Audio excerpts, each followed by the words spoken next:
It started like a whisper through the neighborhood, small talk over trimmed hedges and manicured lawns. Did you hear? They fined him again. The HOA had done a lot of strange things in the past, but this time, they went too far.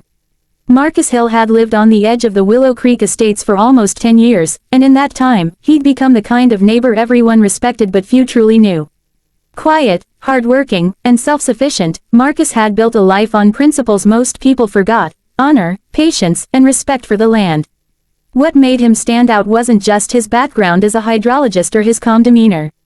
It was the natural spring running through his property, a pristine, crystal-clear stream that fed into a small dam he'd built years ago. That spring had been his pride and joy, something he had carefully maintained to protect from pollution and overuse. To Marcus, it wasn't just water, it was a piece of nature that reminded him of his late father, who had taught him to respect every drop of it. But to the HOA, it was a shared community resource that Marcus was selfishly hoarding. The irony was hard to miss. The HOA had ignored his warnings for years when he told them their irrigation systems were draining the local aquifer faster than rainfall could replenish it. Yet now, when the drought hit and city water restrictions tightened, they suddenly decided his private spring was unfairly monopolized. It started with a letter. A crisp, cream-colored envelope stamped with the HOA's seal, words dressed in polite threats. Marcus was being fined for unapproved water storage and unauthorized alteration of natural flow systems. They claimed his small dam interfered with the natural hydrological balance of the neighborhood. The same people who built fake ponds and ran sprinklers in the heat of summer were accusing him of harming nature. He read the letter twice, then folded it neatly and set it aside. He didn't yell. He didn't storm into the next HOA meeting like others might have. Marcus just smiled, that quiet, knowing smile of someone who understood how nature worked, and how people didn't. Over the next few days, the HOA escalated. They sent inspectors to his property, men in polos and clipboards who acted like federal agents, walking along his fence, snapping photos, and muttering about violations. One even tried to cross onto his land without permission until Marcus's dog, Duke, made it very clear that wasn't happening. Neighbors started whispering more loudly. Some believed Marcus was hoarding thousands of gallons of water underground. Others said he was selling spring water illegally. A few even claimed the HOA was planning to seize control of his dam and redistribute the water. The absurdity would have been funny if it wasn't so personal. This land was his sanctuary, and now the same community that once praised his environmental efforts treated him like an outlaw. When the HOA issued the final notice, a $25,000 fine and a demand to release his dam by the end of the week, Marcus decided he'd had enough.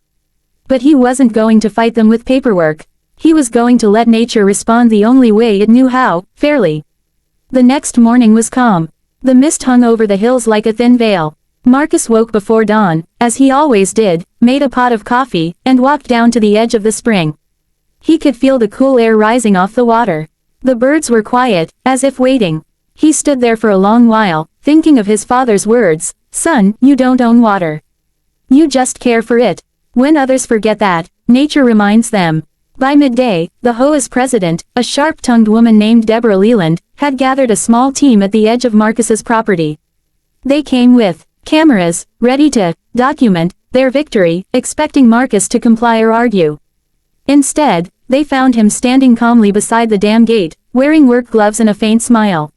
"You're here just in time," he said softly. "Mr. Hill," Deborah began, lifting her chin, "you are required to dismantle this unauthorized dam immediately or face legal consequences." Marcus nodded. "That's what I'm about to do." Before they could respond, he pulled the lever. The creaking sound of metal echoed across the valley as the dam gate slowly opened. Water that had been peacefully resting behind the barrier surged forward, roaring like a freed animal. The current rushed down the channel, cutting through the dry earth, spilling into the creeks and drainage ditches that led, ironically, right into the HOA's prized ornamental lake. Within minutes, the decorative pond the HOA had spent thousands maintaining was overflowing. The excess water ran across their perfect lawns, flooding the pristine sidewalks and seeping into the very flower beds Deborah bragged about every month in the community newsletter.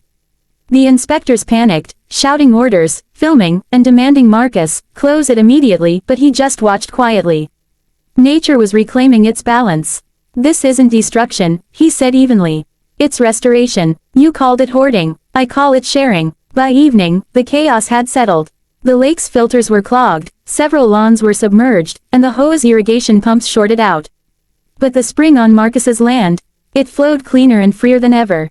The local environmental department later confirmed what Marcus already knew: the spring and dam were completely legal.